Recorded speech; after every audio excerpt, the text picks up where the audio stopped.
नमस्कार, good morning. स्वागत है आप सभी का आपके अपने यूट्यूब चैनल एनविसा क्लासेस में। साथियों, आज हम अध्ययन करेंगे बीएड सेकेंड सेमेस्टर के प्रथम प्रश्न पत्र समसामयिक भारतीय शिक्षा के इकाई 2 में जो प्रथम खंड हमारा है उसमें अंतिम टॉपिक हमारा चल रहा था शिक्षा का सार्वभौमिकरण। सही अर्थों में कहें तो प्रारंभिक शिक्षा का सार्वभौमिकरण। तो इसी के अंतर्गत आज हम अध्ययन करेंगे कि प्रारंभिक शिक्षा के सार्वभौमिकरण में क्या क्या बाधाएं थी और इसकी आवश्यकता और महत्व क्या क्या है। ठीक है, इन्हीं की चर्चा आज हम करेंगे। इतने में ही आपकी क्लास से समाप्त हो जाएगी और कल से आपका यूनिट दूसरे में जो दूसरा खंड है बी वाला वह शुरू हो जाएगा, माध्यमिक शिक्षा। ठीक, तो इसको देखेंगे हम। देखिए, बात है प्रारंभिक शिक्षा, इसके बारे में बहुत बता चुका हूँ, ज़्यादा बताने की आवश्यकता है नहीं मुझे कि प्रारंभिक शिक्षा का सार्वभौमिकरण क्या है। सीधे से बातों में है कि प्राथमिक शिक्षा सबको उपलब्ध हो, यही प्रारंभिक शिक्षा के सार्वभौमिकरण का मतलब है। ठीक, तो बात करेंगे हम कि क्या इसकी आवश्यकता पड़ गई और इसका महत्व क्या है, इसी की बात हम करेंगे। तो देखिए, सबसे पहले व्यक्ति का विकास करने के लिए यह प्रारंभिक शिक्षा का सार्वभौमिकरण आवश्यक है। ठीक है, देखिए, अगर परीक्षा पूछेगा कि प्रारंभिक शिक्षा का सार्वभौमिकरण का महत्व लिखिए, तब भी यही हेडिंग आप लिखेंगे। अगर लिख दिया प्रारंभिक शिक्षा के सार्वभौमिकरण की क्या आवश्यकता थी, संक्षेप में विवेचना कीजिए, तब भी आप इसी को लिखेंगे। ठीक है, यही 9 हेडिंग आपको बना के लिखनी है। और ये हेडिंग है, यह सिर्फ मैंने आपको समझाने के लिए यहाँ पर छोटा छोटा में लिख दिया, क्योंकि आप समझदार हैं। ठीक है, उच्च स्तर में आ गए हैं तो हर चीज़ें लिखवाने की आवश्यकता है नहीं, मैं आपसे पहले भी कहता हूँ। इसलिए मैंने बोर्ड बनवा दिया कि लिख करके मैटर आपको उपलब्ध मैं करा सकूँगा। लेकिन कुछ चीज़ें ऐसी हैं जिनको कि नॉर्मली आप समझ सकते हैं, तो ज़रा उसमें लिखवाने की आवश्यकता होती नहीं है। बाकी आप खुद ही समझदार हैं। चलिए देखेंगे हम। तो व्यक्ति का विकास, प्रारंभिक शिक्षा के सार्वभौमिकरण की आवश्यकता है जिससे कि व्यक्ति का विकास हो सके। व्यक्ति का विकास का मतलब ये है कि व्यक्ति जब प्राथमिक स्तर तक की शिक्षा ग्रहण कर लेगा तब उसे यह पता हो सकेगा कि किससे कैसे बात करनी है, कहाँ आदर्श सूचक शब्द का प्रयोग करना है, किससे कैसे बात करनी है, कहाँ कैसे उठना है, कैसे बैठना है, कैसे खाना है, कैसे कपड़े पहनने हैं। ठीक है, किस जगह पे क्या नहीं बोलना है, किस स्थल पे किस तरह का हमें व्यवहार करना है। ठीक है, तो यह जो जानकारी मिलती है वह एक निश्चित स्तर तक की शिक्षा को प्राप्त करने के बाद मिलती है। और वह जो निश्चित स्तर तक की शिक्षा है वह कक्षा 1 से लेकर के कक्षा 8 तक की शिक्षा है। ठीक, तो यही कह रहा है कि व्यक्ति के विकास करने के लिए प्रारंभिक शिक्षा का सार्वभौमिकरण आवश्यक है। यानी प्रारंभिक शिक्षा जब सबको मिलेगी तभी व्यक्ति अपना खुद का विकास कर सकेगा, वह सही ढंग से उठ सकेगा, बैठ सकेगा, समाज में व्यवहार कर सकेगा और अपनी गतिविधियों को सुचारू से क्रियान्वित कर सकेगा। आगे देखेंगे हम समाज का विकास। समाज का विकास मतलब ये है कि व्यक्ति अपने समाज का भी विकास कर सकेगा। समाज का विकास कैसे करेगा? कहा गया है कि आप भले तो जब भला। तो जब आप सही रहेंगे, आप सुबह उठेंगे, आप सुबह उठ करके अपनी जो कार्य क्रियाविधि है आप उसको सही समय से संपादित करेंगे, तभी आपको देख करके कोई दूसरा आपका जो अनुज होगा वह अनुगमन करेगा, वह अनुक्रिया करेगा आपको देख करके और वह सीख सकेगा, जिससे कि आपका जो समाज है वह एक सही दिशा में गतिशील हो सकेगा, अग्रसर हो सकेगा। क्यों? क्योंकि जैसे आप किसी को कहेंगे कि सुबह जल्दी उठ जाया करो, तो कहेगा कि आप जल्दी उठते हैं क्या? पहले आपको ही कहेगा, वो आप तो खुद ही 9 बजे उठते हैं। तो इसीलिए कहा गया है कि जब व्यक्ति स्वयं का विकास कर लेगा तो फिर वो अपने समाज का विकास कर सकेगा। ठीक, इसके लिए उसे प्राथमिक स्तर की शिक्षा का ज्ञान होना आवश्यक है। आवश्यक क्यों है? आवश्यक इसलिए है क्योंकि प्राथमिक शिक्षा एक बेसिक शिक्षा होती है जिसको कि जानने के बाद व्यक्ति अगर आगे अध्ययन न करे तो भी बेसिक जो चीज़ें हमको जान जाता है। आगे देखेंगे हम राष्ट्रीय विकास हेतु। हमने बताया कि व्यक्ति पहले खुद का विकास करेगा, फिर अपने समाज का विकास करेगा। जब समाज का विकास करेगा तो राष्ट्र का विकास तो ऑटोमेटिक हो जाएगा। ठीक, तो राष्ट्रीय विकास का मतलब यह है कि व्यक्ति खुद जब बेसिक शिक्षा का ज्ञान ले लेगा तो खुद अपना कल कारखाना उद्योग धंधा बैठा सकता है, जिससे कि वह अपने राष्ट्र का विकास कर सकता है। वह 4 लोगों को रोजगार भी प्रदान कर सकता है, जिससे कि राष्ट्र आर्थिक स्तर से मजबूत होगा। मेक इन इंडिया पे बल दिया जा रहा है। ठीक है, स्वावलंबी बनने पर बल दिया जा रहा है कि खुद का करिए। आज आप नौकरी मत खोजिए, अपना खुद का विद्यालय खोल लीजिए, उससे आप नौकरी से अच्छे आप क्या करेंगे, उसमें आमदनी प्राप्त कर सकते हैं। आप 8-10 लोग को रोजगार भी दे सकते हैं। अपना इंस्टीट्यूट खोलिए, अपना कोचिंग सेंटर खोलिए, अपना मतलब आप स्वावलंबी बनिए, खुद का कुछ करिए कि 10 लोग को आप रोजगार दे सकें। ये इस बात पे बल दिया जाता है। तो प्राथमिक शिक्षा वही है, प्रारंभिक शिक्षा, कि वह आपको राष्ट्रीय विकास करने के लिए भी प्रेरित करती है, यानी राष्ट्र का विकास हो, इस आधार पे आपको प्राथमिक शिक्षा प्रदान की जाती है कि आप उसको ग्रहण करके आप खुद से भी स्वावलंबी बन के कुछ उद्योग धंधों की स्थापना करके राष्ट्र हित में सहयोग कर सकें।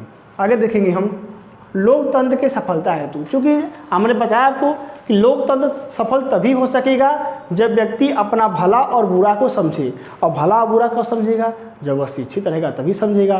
तो लोकतंत्र की सफलता, कौन सा नेता सही है, कौन सा नेता झूठ बोल रहा है, कौन शराब दे के हमारा वोट खरीदना चाहता है, कौन पैसा दे के मुर्गा खिला करके वोट हमारा खरीदना चाहता है, जब इसकी जानकारी हो जाएगी तो व्यक्ति सही नेता को वोट करेगा और जो लोकतंत्र है वह अपनी सफलता को प्राप्त कर सकेगा, जिससे कि सफल लोकतंत्र का संचालन हो सकेगा। आगे देखेंगे हम तो व्यावसायिक प्रगति, व्यावसायिक प्रगति मैंने पहले बता दिया है कि व्यक्ति जब प्रारंभिक शिक्षा का ज्ञान कर लेगा तो अब व्यवसाय भी खोल सकता है, और व्यवसाय में किसको किस प्रकार से मैनेज करना है वह प्राथमिक शिक्षा के द्वारा इतना तो ज्ञान प्राप्त कर ही लेता है कि किस समय में कैसा व्यवहार करना है, किसको कैसे कब खुश करना है, कहाँ किस शब्दों का प्रयोग नहीं करना है। वह प्राथमिक शिक्षा कक्षा 8 तक की शिक्षा प्राप्त किया। बनारस जो आप देखेंगे तो कक्षा 5, 6, 7, 8 तक पढ़ा हुआ जो रिक्शा चालक होता है वह भी आपके लिए अंग्रेजी बोल करके आपको सम्मोहित कर लेता है, क्योंकि उसको पता है कि अंग्रेजी का ज़माना है। वो अंग्रेजियों को बैठा कर रिक्शा घुमाता है। हम आप अंग्रेजों से बात नहीं कर पाएंगे अंग्रेजी में, लेकिन वो अंग्रेजी में बात कर लेगा। क्यों? क्योंकि वह जानता है कि किस प्रकार हमें अपने व्यवसाय का कार्यान्वयन करना है। ठीक, तो वह जानता है। तो वही चीज़ें हैं कि जब आप कक्षा 8 तक की बेसिक शिक्षा को प्राप्त कर लेते हैं, एक निश्चित स्तर की शिक्षा को, तो आप जान जाते हैं कि आपका व्यवसाय कैसे चलेगा, कैसे उसमें प्रगति हो सकेगी। ठीक, आगे देखेंगे स्व शिक्षा। स्व शिक्षा मतलब जब आप बेसिक स्तर तक की शिक्षा को जान लेते हैं, मूलभूत जो आरंभिक शिक्षा है उसका ज्ञान प्राप्त कर लेते हैं, तो कक्षा 9, 10, 11, 12 की किताबें आप खुद से भी पढ़ सकते हैं। मैं ये नहीं कह रहा हूँ कि फिजिक्स, केमिस्ट्री, मैथ आप पढ़ सकते हैं, लेकिन मैं ये कह रहा हूँ कि आप अगर मान लीजिए साइंस वर्ग के नहीं हैं, क्योंकि कुछ लोग सोचता कमेंट करेंगे कि सर कक्षा 8 तक पढ़ा हुआ बच्चा क्या फिजिक्स, केमिस्ट्री, मैथ खुद से पढ़ सकता है। तो मान लीजिए फिजिक्स, केमिस्ट्री, मैथ नहीं पढ़ सकता है तो वह आर्ट के सब्जेक्ट तो पढ़ सकता है, क्योंकि आर्ट साइड भी तो होता है, कला वर्ग होता है, कक्षा 9, 10 में भी होता है, 11, 12 में भी होता है। तो इतिहास, भूगोल, हिंदी, ये सब चीज़ें तो समझ सकता है जब 8 तक की शिक्षा को प्राप्त कर लेगा। तो स्व अध्ययन यानी कि स्व शिक्षा, यानी व्यक्ति स्व अध्ययन भी कर सकता है। प्रारंभिक शिक्षा का जो सार्वभौमिकरण होगा, जब प्रारंभिक शिक्षा सही व्यक्ति तक पहुँचेगी तो व्यक्ति स्व अध्ययन भी करके आगे की शिक्षा अपना पत्राचार माध्यम से, ठीक है, जारी रख सकता है। आगे देखेंगे हम दैनिक जीवन की आवश्यकता की पूर्ति हेतु। देखिए दैनिक जीवन में हमें रोज गुणा घटाना, मतलब 3-5 हमें जिसको कहते हैं कि 3 का 5 करना, ठीक है। तो हमें दैनिक जीवन में गुणा, भागा, जोड़, घटाना, प्रतिशत, जैसे कि आप गए कपड़े खरीदने के लिए 50% की छूट है, तो अब जो बेसिक शिक्षा प्राप्त किया रहेगा वह जानेगा कि कपड़ा अगर 900 रुपये का है, लिखा है 50% की छूट है, इसका मतलब कपड़ा हमें 450 मिलेगा। दुकानदार 500 का बिल उसे नहीं बना सकता। तो यही कह रहा है कि दैनिक जीवन की आवश्यकता की पूर्ति हेतु भी प्राथमिक शिक्षा आवश्यक है। आगे देखेंगे माध्यमिक शिक्षा की तैयारी हेतु। जब प्राथमिक शिक्षा प्राप्त किए रहेंगे 1 से 8 तक, इसके बाद ही हम माध्यमिक शिक्षा प्राप्त कर सकते हैं। तो माध्यमिक शिक्षा की तैयारी हेतु भी प्राथमिक शिक्षा आवश्यक है, इसीलिए इसका सार्वभौमिकरण क्या है, इस सार्वभौमिकरण का महत्व है, सार्वभौमिकरण की आवश्यकता है, जिससे कि बच्ची कक्षा 1 से 8 यानी कि प्राथमिक शिक्षा प्राप्त करके माध्यमिक शिक्षा हेतु तैयार हो सके। आगे देखेंगे हम लास्ट है साक्षरता दर में वृद्धि। क्योंकि व्यक्ति जब प्राथमिक स्तर की शिक्षा प्राप्त कर लेगा तो वह साक्षर हो जाएगा। साक्षर का मतलब होता है साक्षर, साक्षर का मतलब है कि अक्षर के साथ, ठीक है, अक्षर के, ये साक्षर में अक्षर मिला हुआ है, अक्षर और सौ यहाँ पे है, सौ धन अक्षर, यानी कि यह अक्षर के साथ जो व्यक्ति साक्षर होगा तो भारत की या उसके देश की साक्षरता दर में भी वृद्धि होगी। तो पता चला कि हाँ यहाँ पे ज़्यादा लोग पढ़े लिखे हैं। ठीक, तो यही है आवश्यकता व महत्व। आप हेडिंग बना के परीक्षा में अगर लघुत्तरीय पूछेगा तब हेडिंग बना के सब में 3-3 4-4 लाइन लिख सकते हैं, जो मैंने अभी आपको समझाया है। अपने शब्दों में इसको नोट्स बना के लिख लीजिए। ठीक, आगे देखेंगे अब हम बाधाएँ। बाधाएँ क्या क्या हैं? सबसे पहले मैं ये चाहूँगा कि आप स्क्रीनशॉट ले लीजिए, क्योंकि मैं लिखने लगता हूँ बीच बीच में तो दिक्कत होता है, तो आप स्क्रीनशॉट ले लीजिए पहले। ठीक है,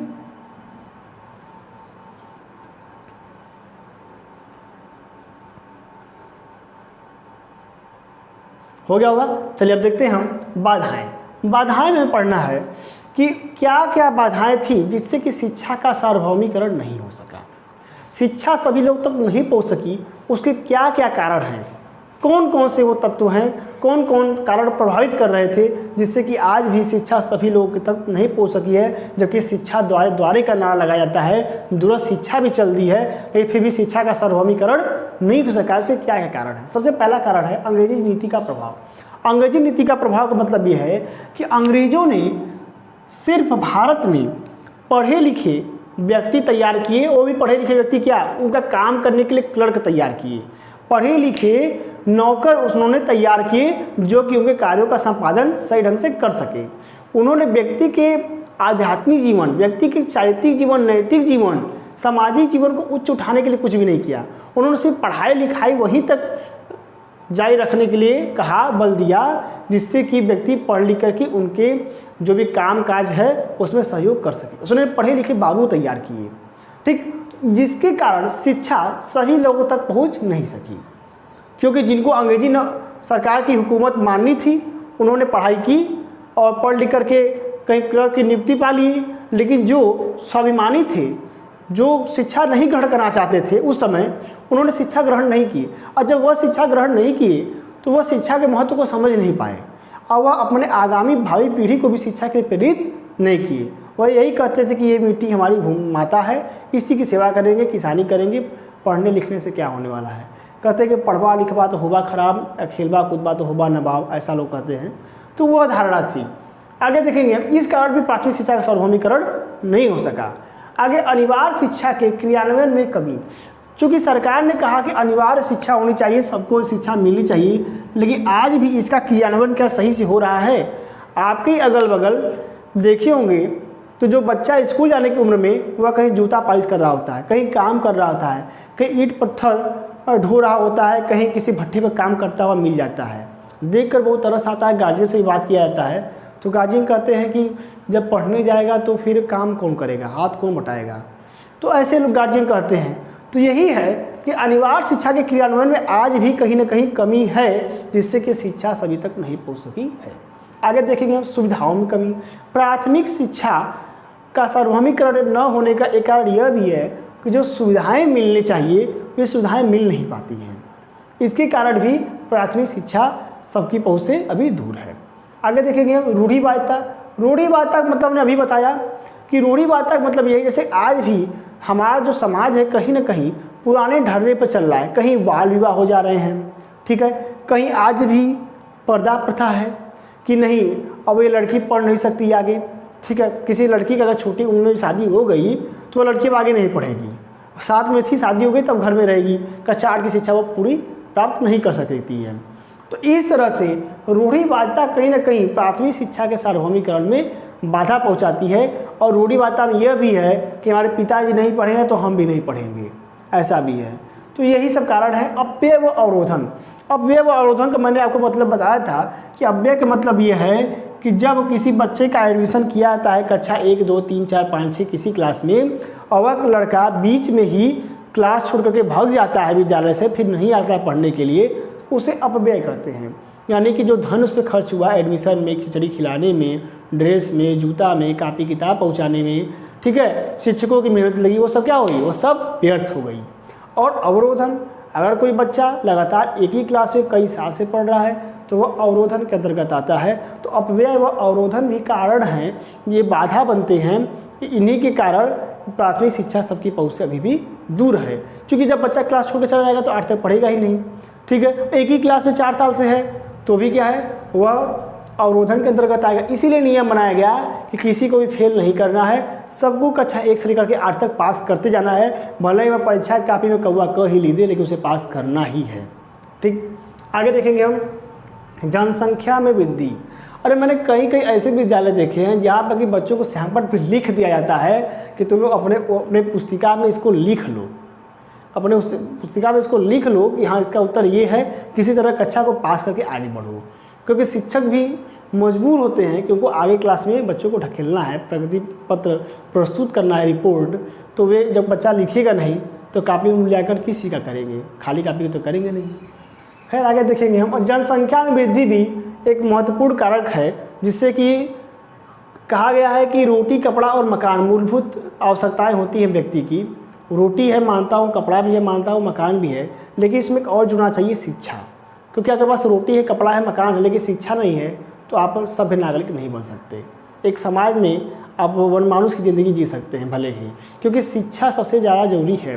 तो वही कहा कि जनसंख्या में वृद्धि, जब जनसंख्या में वृद्धि होगी तो शिक्षा पे भी कहीं ना कहीं इसका असर पड़ेगा। इसी के लिए विद्यालय भी प्राइवेट अब खोले जा रहे हैं, प्राइवेट विद्यालयों को मान्यता दी जा रही है कि प्राइवेट विद्यालय बने। क्योंकि सरकारी विद्यालयों में इतनी जनसंख्या बढ़ जा रही है कि वे अपने यहाँ नामांकन बच्चों का कर ही नहीं पा रहे हैं, सीट फुल हो जा रही है, कहाँ बैठाएंगे बच्चे को। यही कारण है कि जनसंख्या में वृद्धि के कारण भी शिक्षा सबकी पहुँच तक अभी बाहर है।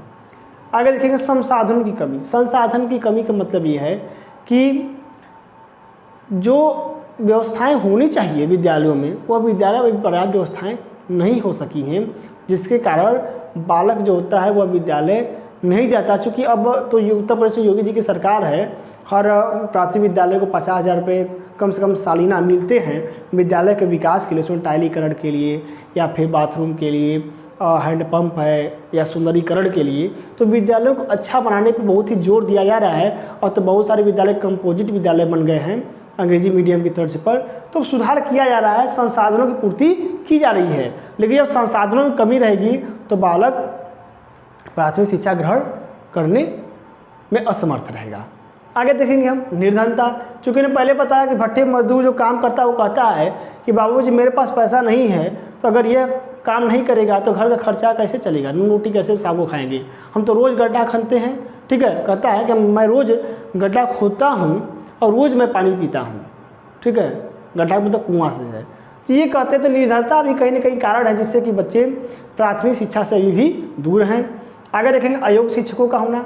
क्योंकि आप देखते हैं कि कभी कभी डीजे बजाने वाला भी सुपर टेट में पास कर जाता है, ठीक है, सबसे ज़्यादा नंबर ला करके। तो ये कहीं ना कहीं धांधली के द्वारा जो अयोग्य शिक्षक हैं वो उनका चयन हो जाता है, या फिर पहले वो योग्य होते हैं तो जब नौकरी मिल जाती है तो फिर वह अयोग्यता अपनी प्रदर्शित करने लगते हैं, क्योंकि उनको लगता है कि अब तो हमें सब मिल गया है, हमें कौन उठा सकता है। तो अयोग्य शिक्षकों का होने के कारण भी, जैसे अयोग्य शिक्षक का मतलब ये है कि बालक कोई चीज़ पूछ रहा है, वो मोबाइल चला रहे हैं और मोबाइल में व्यस्त हैं। अब सीधे क्या किए, जाओ बाद में आना। अब वो जब झिझक के बोलेंगे तो बच्चा दोबारा उनके पास एक बार नहीं करेगा। ठीक है, अयोग्य शिक्षकों के होने के कारण भी शिक्षा के सार्वभौमिकरण में अभी भी बाधाएं बनी हुई हैं। अनुपयुक्त पाठ्यक्रम, चूँकि पाठ्यक्रम जो है बालकों की रुचि के अनुसार होना चाहिए, लेकिन आज ही आप देखेंगे तो प्राइमरी स्कूल के जो पाठ्यक्रम हैं, जो सरकारी विद्यालय है उनके पाठ्यक्रम और जो गैर सरकारी प्राइवेट विद्यालय हैं सीबीएसई बोर्ड वाले, उनके पाठ्यक्रम में ज़मीन आसमान का अंतर होता है। तो जो पाठ्यक्रम बनाया जाना चाहिए वह बालक की रुचियों के अनुसार बनाया जाना चाहिए। आगे देखें प्राकृतिक बाधाएं। प्राकृतिक बाधाओं का मतलब ये है कि जो विद्यालय बन रहे हैं वह विद्यालय दुर्गम क्षेत्रों पे बने हुए हैं और वहाँ बालक जा ही नहीं सकता है। जब बालक वहाँ में जाएगा नहीं तो वह शिक्षा कैसे ग्रहण करेगा, कर ही नहीं सकता। ठीक, या विद्यालय बहुत ही दूर बना हुआ है, गांव यहाँ है और 2 किलोमीटर आगे विद्यालय बने हुए हैं। तो जब दुर्गम क्षेत्रों में विद्यालय रहेंगे तो बालक कैसे विद्यालय जाएगा। तो यही सब कारण है। मुस्कुरा देता हूँ इसलिए क्योंकि कमेंट आते हैं कि सर आप बहुत सीरियस होकर के पढ़ाते हैं, इसलिए मुस्कुराना ही पड़ता है। भाई आपकी मांग है, मुझे तो बस पढ़ाना है। ठीक, तो प्राकृतिक बाधाएं भी हैं जो कि प्राथमिक शिक्षा के सार्वभौमिकरण में एक रोड़ा बनी हुई हैं, बाधा बनी हुई हैं और शिक्षा सबकी पहुँच तक अभी भी नहीं हो सकी है। तो अब उन्हें जान गए प्राथमिक बाधाएं। प्राकृतिक बाधाएं मतलब कि दुर्गम स्थानों पर विद्यालय का होना से पहाड़ी क्षेत्र में होना। ठीक, तो आशा करता हूँ कि यह आपको समझ में आएगा। पूरा प्राथमिक शिक्षा या प्रारंभिक शिक्षा का सार्वभौमिकरण मैंने पूरा पढ़ा दिया है। अब कल से माध्यमिक शिक्षा चलेगा। आपके इकाई 2 के, ठीक है, दूसरे खंड का। इसी के साथ मैं रितेश मिश्रा आप सभी से विदा लेता हूँ। धन्यवाद।